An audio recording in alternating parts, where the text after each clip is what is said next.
How's it going, everyone? Today we're going over the patch notes. We have the new update, update 42. Mutation Invasion should be going live just about now. I do know server downtime was taking a little longer than we had hoped for, but it's okay. Take all the time you need. Today we're going to be highlighting a few different things.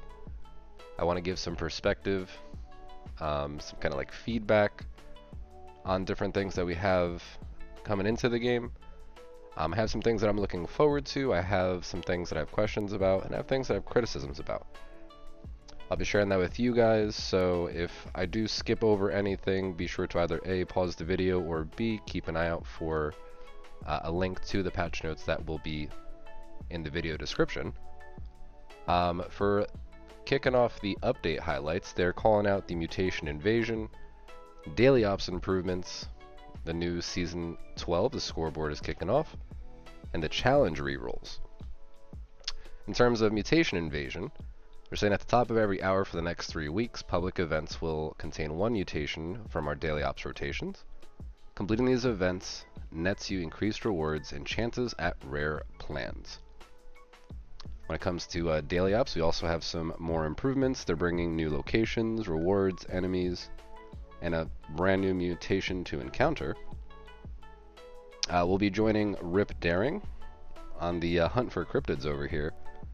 Season 12 is kicking off, so we have a new scoreboard. There's actually a good amount of things that are on the scoreboard that I've seen and I'm looking forward to, so we'll keep an eye out. The challenge reroll is also hitting the update today. Not a fan of daily challenges. Now once per day you can re-roll one daily or weekly challenge, and additional challenges re-rolls can be claimed on the Season 12 scoreboard. We'll get into some of that and more. I am looking forward to this though. Again, patch 42. So we have the new rotational event, Mutation Invasion. And it's saying over the past 4 years, Appalachia has changed in many ways. While many of these changes are thanks to you, Project Clean Appalachia, anyone? That's a throwback. I had referenced Project Clean Appalachia not too long ago, and that was a direct involvement with the community, searching for different resources, depositing things. That reminds me of Project Atlas as well, just all these different things you can do as a community, especially if you're trying to unlock certain goals. Who knows, maybe maybe they'll bring something like that again. I don't know why they would tease Clean Appalachia. They're saying some of the changes are a result of daily long-lasting radiation exposure to local inhabitants, otherwise known as a normal day in the wasteland. Mutations you've grown to know and love from daily ops missions, I would use those words a little more sparingly, but are now spilling over into public events. Mutation Invasion will increase the difficulty of public events, or challenge you to change your playstyle, but not without hefty rewards. Until March 21st, at the top of every hour, we'll have a mutated public event to look forward to. They will also have specific icons to indicate that they are mutated. And then all the other events, the 20, the 40, after the hour events, those will be normal, of course. And it's saying the following public events can now appear as mutated events during a mutation invasion: Test Your Metal, Moonshine Jamboree, Eviction Notice. I'm also not seeing any of the Nuka related ones, but Test Your Metal, Moonshine Jamboree, and Eviction Notice being the 3 newest ones. I'm glad that at least those were added into the rotation. We have Load Bearing, Guided Meditation, Swarm of Suitors, One Violent Night, Uranium Fever, Line in the Sand, and Heart of the Swamp. Me personally, there's a few of those that I don't necessarily run all that often. Let's just say Load Bearing and Swarm of Suitors, out of all the others, kind of come to mind.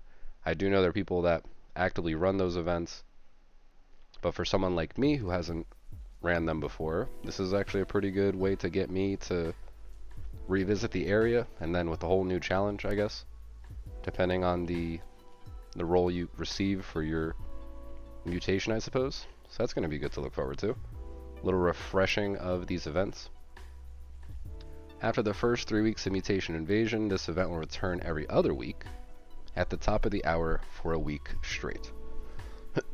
So I kind of like the way they did it.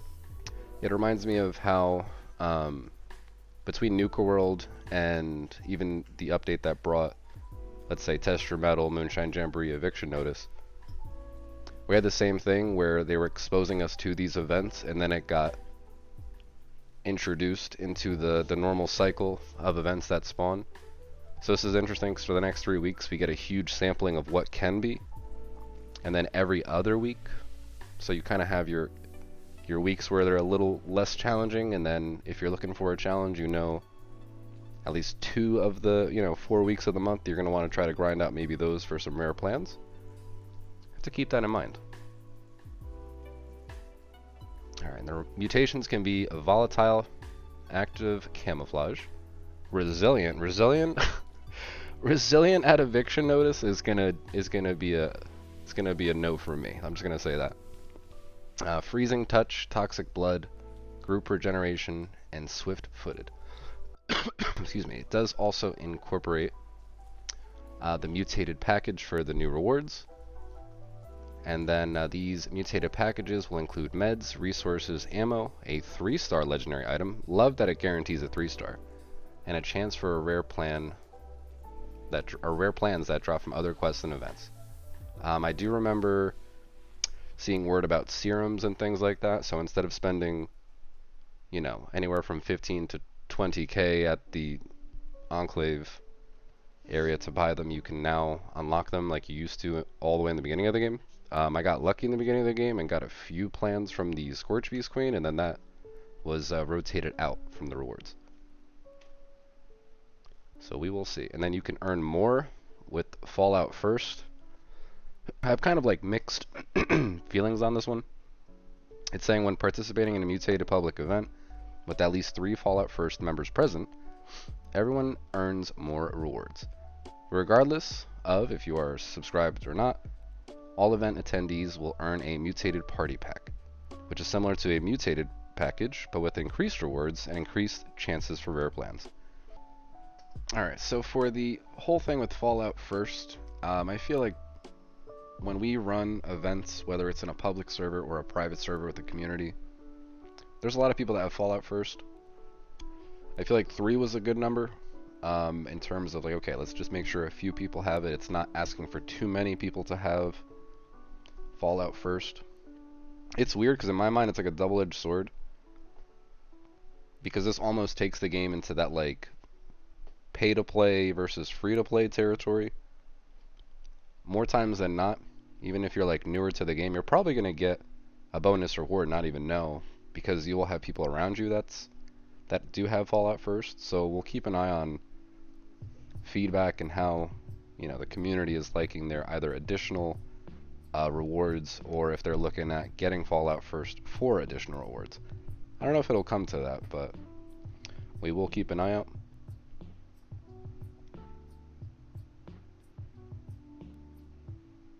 Alright, so for daily ops, we did get a new mutation, Reflective Skin.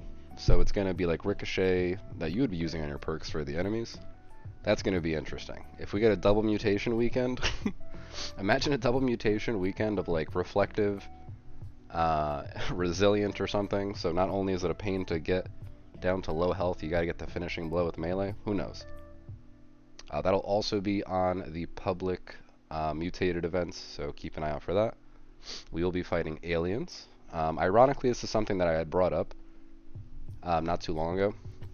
After kind of like the pit update, I kind of looked at, let's say, updates from the game and thought to myself, okay, what makes sense? Like, what are they going to do next? They had Daily Ops. We'll call Daily Ops 2.0 was when they brought in decryption after having uplink for a while. They kept adding more things. So I recently said, okay, are they going to add trogs? Are they going to add aliens? Are they going to add all these other, kind of groups that we encounter into Daily Ops? And sure enough, we're going to run into some aliens. And that's at the Charleston Capitol Building, the Garahan Mining Headquarters, and Morgantown High School. We do have some new rewards to look forward to as well, so I will definitely be trying to run some more daily ops to make sure I check those off the list.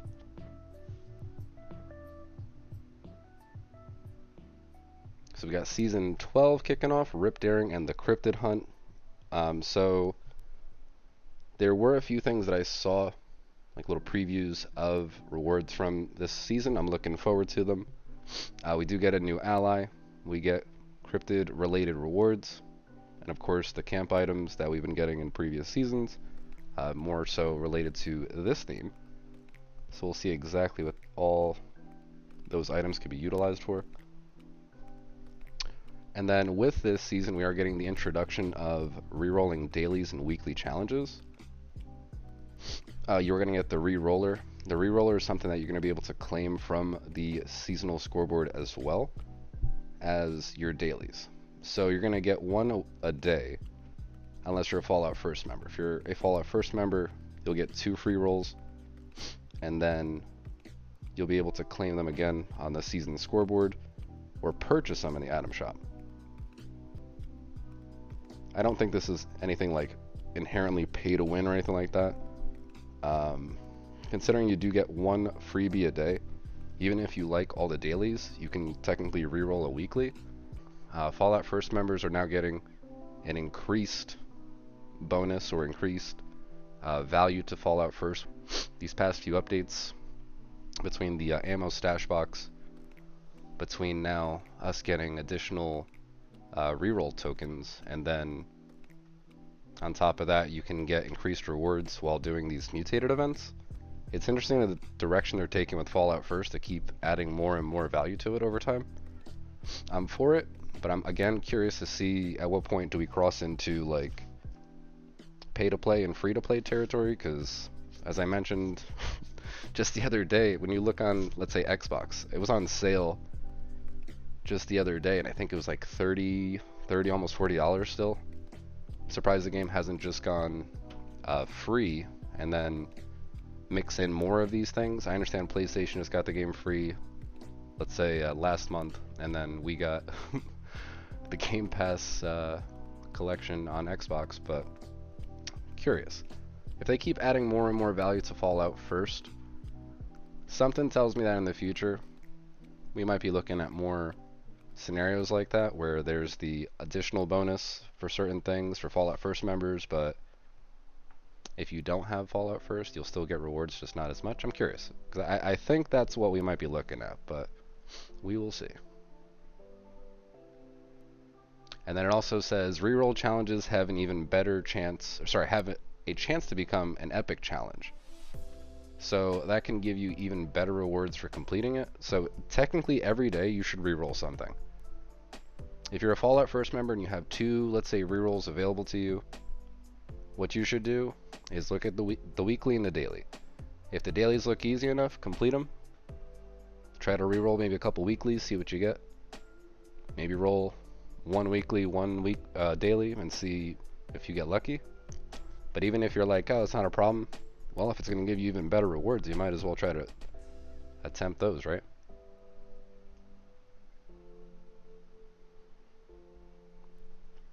For design changes and improvements, so I'm going to kind of like jump through some of these. Again, feel free to pause, read on ahead, or check out the link that I will provide for the patch notes.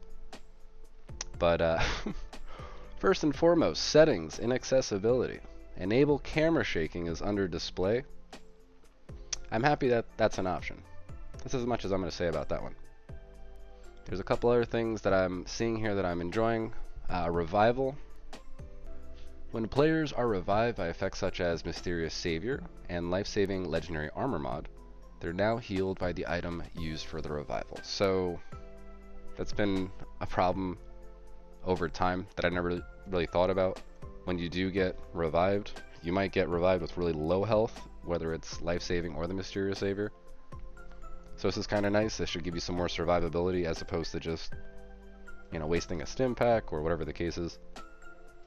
So let's see if Encrypted and other things, eviction notice maybe, you get down, you get right back up maybe, or we'll see if that's not enough.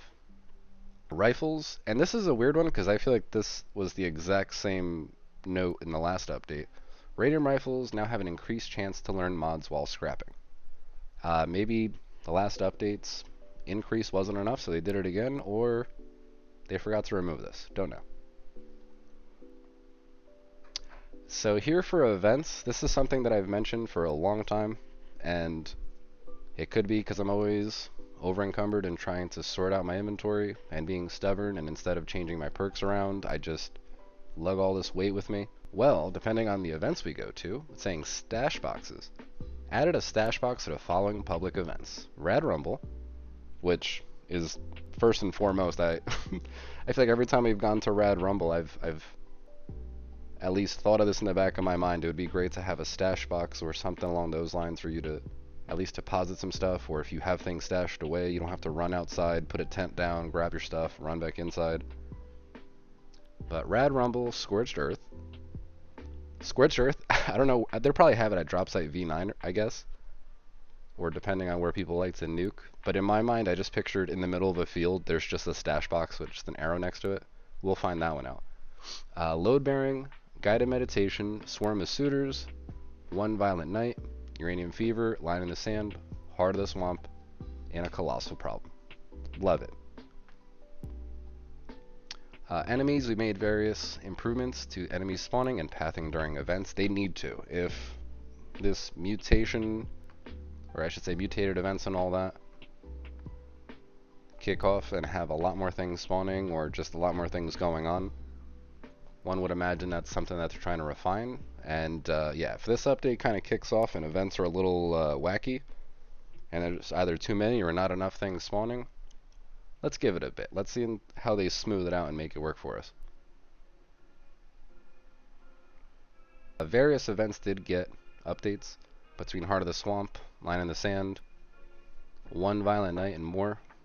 Be sure to get caught up on some of those.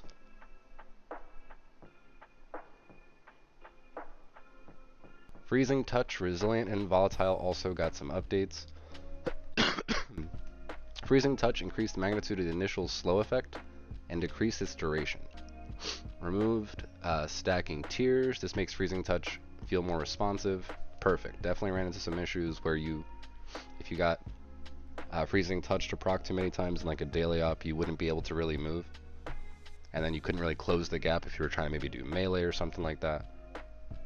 Resilient throwing weapons and Pain Train can now finish off enemies with Resilient Mutation. I never thought about that. I think I'm going to have maybe some throwing knives in my back pocket, so when we do run into Resilient, I can shoot, just hold, throw, and then take it from there. And then Volatile, destructible objects are now affected by volatile explosions. Interesting. Don't get them near any explosive canisters. Could take yourself out that way. Alright, so we do have some more updates. For this one, I'm going to call out the seasons, the challenges. The daily Gold Star Challenge Score award has been increased from 500 to 1,000, but it doesn't come without a catch. It has been doubled, but now instead of 5, we're going to have 6 challenges. So that's going to be like something to look forward to. Yes, it's just one more challenge you have to complete, but it's a lot more score, so you should be able to hit let's say 100 that much faster, so let's keep an eye on that. The number of completed daily Gold Star challenges required to earn the weekly Star Challenge has increased from 1 to 3 as well. All daily and weekly challenges have been adjusted to award score more consistently. Another couple of increases, the wallet. Daily Scrip has been increased from 300 to 500. And then we can also have a max of 6,000 from 5,000.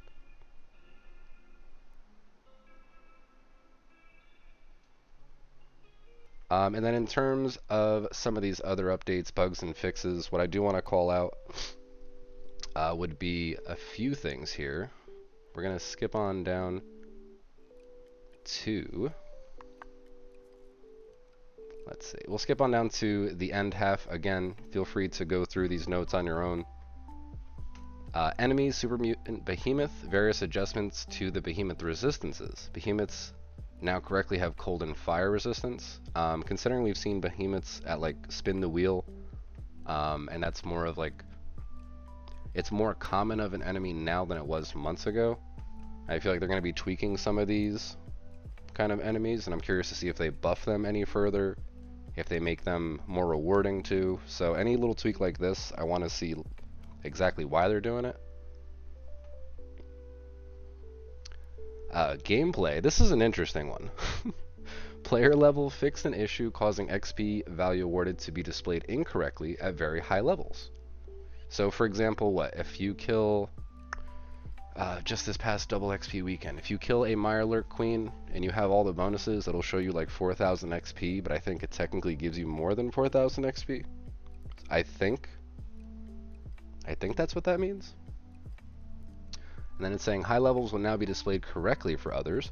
I know that was an issue. I know a few people had certain levels and it was just showing some weird default number. I knew somebody that was close to, let's say, 1100, but it showed 1023. Things like that. And then it's saying high levels will now be displayed correctly, and the maximum player level is now 32,767. I have no idea why they picked this number. This reminds me of Left 4 Dead. The one achievement that's like kill 54,622, whatever random number they came up with. But yeah, so we shouldn't be seeing anybody higher than that. And they finally capped them off.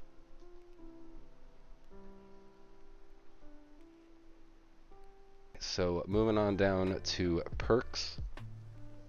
Fixed an issue that could sometimes cause the perk cards to be unequipped while loading into the game. That was kind of a big issue these past couple weeks while running Fashnot. If you were hopping between servers trying to catch the parade event, you actually might be losing perk card combinations. I lost Starch Jeans a few times, so this is good that they fixed it. The Tenderizer perk now correctly stacks up to 40%. If I remember correctly, I think somebody said that Tenderizer perk was broken for a while and maybe gave you more damage than it should have. I guess that's what that's in regards to.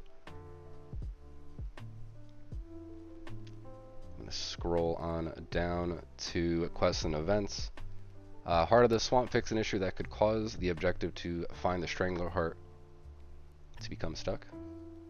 So yeah, I've run into that multiple times. When I initially saw this note, I was happy because we try to run Heart of the Swamp in a few of those events to get those rarer armors, and not armors, but apparel. So you want to make sure you have as smooth of a time trying to run these. Alright, and there were a few more updates in terms of weapons around the world and the user interface. So overall, I would say a pretty good update, considering these next 3 weeks are going to be full of us trying to run different events. These 3 weeks of taking advantage of the Mutation Invasion, it's going to look something like us taking notes too. We're probably going to hop into some of our private servers and see what we can get to spawn. If we get a bad combination, maybe try to see if we find a better one somewhere else, and then take note of what events are now that much more worth running versus what they used to be. And then on top of that, the added rewards, the added difficulty. Is it going to be something that, let's say, the veterans of the game that have been looking for things to get mixed up a little more, or mix it up, I should say, will it be a little refreshing going into some of these events that we normally run? Will it be refreshing for some of the events that we might have been avoiding to run? Let's see. In terms of daily ops, new rewards, so we will be running some of those. Looking forward to that. The new season, of course. And then re-rolling things. I think re-rolling the challenges between dailies and weeklies is actually pretty interesting, because I think in terms of looking at the game and analyzing what people do, the ability to specifically see what people are manually skipping or re-rolling versus just not doing. If there's enough of just one thing that people skip, I would imagine that would be the first thing that they try to address. Rebalance, make it where people want to run that as much. So just some food for thought. But we have update 42. Do hope you guys found this informative. I did skip around a bit.